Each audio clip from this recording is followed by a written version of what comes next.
Asalaamu calaykum filimkeen wuxuu ka bilaabanayaa wiilka lagu magacaabo Ben. Wiilkan waxaa dhalay laba lamaane magaalkani caanka ah oo lagu magacaabo Lauren iyo Austin.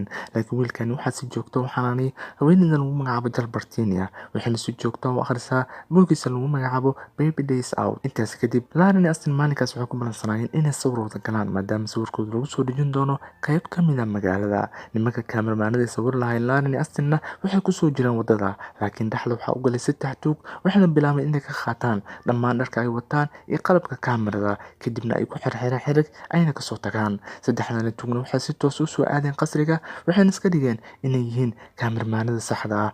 Jiliinkoodana waa uu suurtagalay. Intaas kadib waxay bilaabeen inay kaamirada diyaarsadaan. Mar ayay waxay u wacayaan Ben hooyadiisa, waxayna u sheegayaan inaan dharkaan ku habboonayn sawirka ayna isku soo beddesho. Inta Ben hooyadiisa ay shaqaalaha qaybta sare ay ku maqan yihiin, saddexdan tuug waxay bilaabayaan inay cunugaani shirqoolaan oo ay xadaan, kadibna dariishada ay ka bixiyaan si toosna ay ugu ridaan gaariga, sidaasna ay ula wareegaan cunugaani. Qorshooda ugu muhiimsanna wuxuu ahaa midkaasi. Waxay bilaabayaan inay dharka iska siibaan iyo dhammaan qalabka ay wataan, kadibna ay soo raacaan gaarigooda. Ben hooyadiisna meeshaas waxay ugu reebeen warqad ay ku qoran tahay ma u wici kartid booliiska. Austinna waxay u sheegeen inay ka rabaan warqad madax furasho oo lacag ah. Intaas kadib meesha waxaa imaaday askarta, waxayna u sheegeen Lauren inaysan ka tagin meeshaani oo ay joogto cunugeedana si dhaqsi ah loogu raadin doono. Saddexdani tuug cunuga waxay geeyeen dabaq sare oo ayaga ay leeyihiin, waxayna bilaabeen in dharka ka beddelaan. Mid ka midna wuxuu bilaabay inuu cunuga u akhriyo buug si uu u hurdo, laakiin cunuga ma uusan hurdin, asiga ayaa hurday. Cunuga wuxuu bilaabay inuu buuggaan akhriyo, wuxuuna arkay shimbir la mid ah shimbirka buugga ku arkay, wuxuuna bilaabay inuu daba kaco. Laakiin tuugadaani ayuu arkaya cunuga, wuxuuna bilaabay inuu cantuub ku tufo. Markiiba tuugadu ay arkayaan, waxay bilaabayaan inay soo bursadaan, laakiin cunugaani wuxuu u sii dhaadhacayaa qaybta banaanka sababtoo miisaankiisa ay ka tambantay looxa. Looxan wuxuu ku dhacay mid ka mid ah tuugada. Cunugaani wuxuu usii dhaadhacayaa qaybta kale dabaqa. Tuugadana waxay bilaabayaan in ay saddexdooda istuuraan oo ay isku tuuraan qaybta kale ee dabaqa. Ugu dambeyntii way istuurayaan, laakiin mid ka mid ah asxaabtooda ayaa wuxuu ku dhacayaa meel qashin ah. Intaas kadib, cunugaani Ben wuxuu galayaa gurigaasna waa uu ka soo baxaya, wuxuuna soo aadayaa qaybta banaanka ah. Wuxuuna arkayaa saddexdan tuug oo mid ka mid ah saaxiibkooda soo badbaadiyay. Markiiba waxay arkayaan cunugaani oo bas sii raacayo. Intaas kadib, tuugadu waxay bilaabayaan inay daba kacaan baskaani. Ugu dambeyntii, baskaani markiiba waa uu joogsanayaa, waxaana kasoo deganayso haweeneydaasna waxaa ku dhex jira boorsadeeda cunugii Ben ahaa. Markiiba saddexdan tuug waxay isku dayayaan inay cunugaani boorsada ay kala baxaan iyadoosan haweeneydan aysan dareemin, laakiin markiiba haweeneydan waa ay ka shankanaysaa nimankaani. Waxay bilaabaysaa inay joogsato, kadibna haweeneydan ay gacan u qaato saddexdan nin. Markiiba saddexdan nin waa ay kala cararayaan. Cunuga Ben ahayna boorsada waa uu ka digtay. Markiiba wuxuu aadayaa meel carruurta lagu xanaaneeyo, waxaana arkaysaa haweeney. Markiiba waa ay ximbaaraysaa, waxayna geynaysaa meel carruurta ay ku sugan yihiin. Markiiba cunugaani Ben ma joogsanaye, wuxuu bilaabayaa gaari cunug kale leeyahay inuu hoos ka galo, cunugaas oo la wadi rabo. Intaas kadib, cunuga biyihii uu leeyahay ayuu cabayaa, kadibna gaari ayuu kasii deganayaa. Markaas kadib, cunugaani wuu ka baxayaa meesha lagu xanaaneeyo carruurta, wuxuuna arkayaa haweeney wartaminayso. Hoosteeda ayuu aadayaa, jag ayuu siinayaa. Kadib haweeneydan waxaa ka dhacaya mikrofoonka. Cunugaani waxaa si toos ugu aadayso kaamirada. Saddexdani tuug cunuga waxay ka arkayaan kaamirada, markii waxay bilaabayaan inay bursadaan, laakiin ugu dambeyntii u suurtagali weynaysaa. Cunugaani markiiba wuxuu raacayaa taxi. Intaas kadib, Ben qoyskiis waxaa soo wacay nin sheegaya inuu arkay Ben, wuxuuna u sheegayaa inuu meel ku arkay, wuuna u tilmaamayaa. Intaas kadib, qoyska Ben waxay aadayaan meeshaas, laakiin ma noqonayo cunugooda, wuxuu noqonayaa cunug kale. Markaas kadib, ninkaani muhiimadiisu waxay ahayd lacag.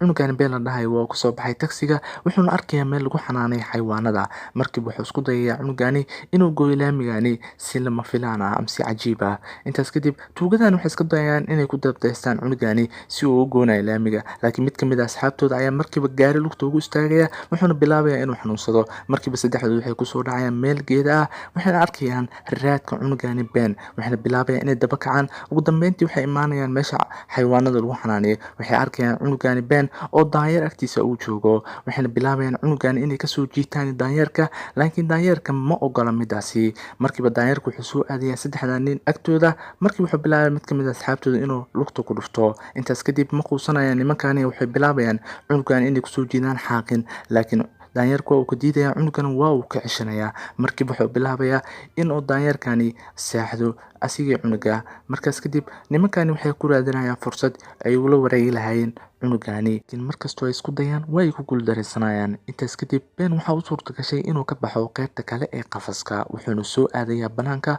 wuxuuna iska daawanayaa carruurta meeshaasi ku sugan. Intaas kadib saddexdaani tuug waxay arkayaan cunugani Ben oo meel iska socdo, kadibna waxay isku dayaan inay qabtaan, laakiin uma suurtagelayso. Cunugani wuxuu galayaa meel tuubo weyn, waxay isku dayaan inay gadaal ka soo wareegsadaan, markiiba waa ay qabanayaan, laakiin markay qabtaan waxaa markiiba soo aadaya dhankooda laba askari, waxayna ku bilaabayaan inay wareystaan, ayna ka wareystaan arrimaha maqnaanshaha cunuga lagu magacaabo Ben.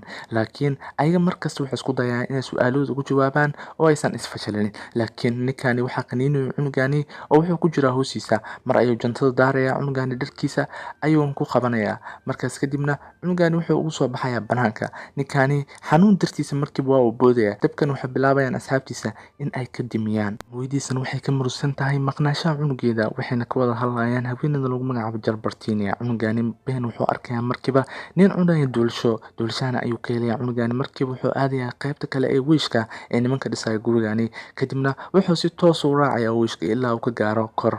saddexdaani tuug qorsheedu ugu muhiimsana wuxuu yahay cunugani Ben markuu soo aado kor inay markiiba gacanta ku dhigaan, laakiin ugu dambeyntii way ku guuldareysanayaan sababtoo cunugani miisaankiisa ayaa ka tambadiyey miisaanka ninkani. Saas awgeed cunugani wuxuu usoo dhacdhacaya qaybta kale ee dabaqa. Markaas kadib saddexdaani tuug saaxiibkooda ayaa halis galaya, markiiba waxay isku dayaan inay badbaadiyo, laakiin mid ka mid ah saaxiibkooda ayaa markiiba wuxuu kusoo dhacaya dhulka oo waxaa soo gaaraya dhaawac halis ah. Intaas kadib midka kale saaxiibkoodana waxaa soo tuuraya xiriga, wuxuuna kusoo dhacaya midka kale. Intaas kadib midkan kalena waa uu sii dhacaya ilaa uu kasoo gaaro qaybta kale ee hoose ee dabaqa, wuxuuna ku dhacaya shamiinto. Intaas kadib labadan ayaa meesha kusoo haray. Mid ka mid ah saaxiibadooda wuxuu isku dayay inuu istuuro, laakiin ugu dambeyntii madax ayaa dhaawac kasoo gaaraya, dhulka ayuuna si toos ugu soo dhacaya. Intaas kadib mid ayaa wuxuu u suurtagelaysa cunugani inuu gacanta ku dhigo, laakiin markiiba asigoo soo dhow waa uu taraaraxaya, wuxuuna ku dhacaya dhulka. Makiinad ayaana madaxa ugu dhaceyso. Markaas kadib waxaa kusoo daadanayo dareero loogu talagalay in gurigan lagu dhiso. Dambeyntii Ben waa uu farxay, waxaana u suurta gashay inuu raaco wiishka lagu qaado alaabaha. ninkani tuugan wuxuu isku dayay inuu raaco xiriga si uu hoos u geeyo, laakiin dhammaan shaqaalaha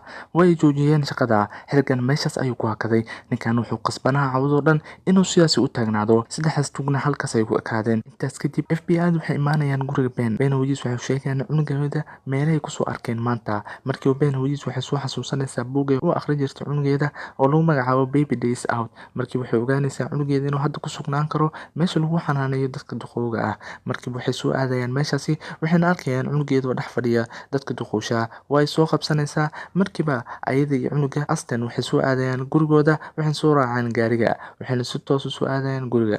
ugu dambeyntii saddexda tuugna waa la baadagoobay, waxaana markiiba loogu imaaday dabaqooda u khaaska ah. iyagana way isdhiibeen. markaas kadib Ben gurigiisa ayaa la keenay, waxaana la siixiyey sariirtiisa. intaas kadib filimka halkaas ayuu ku dhammaanaya. haddii aad ka hesheen filimkani, like dheh, channelka Kalsooni Mediana subscribe dheh. intaan ku kulmi doono muuqaal lamidana waxaan idin leeyahay Ramadaan Kariim.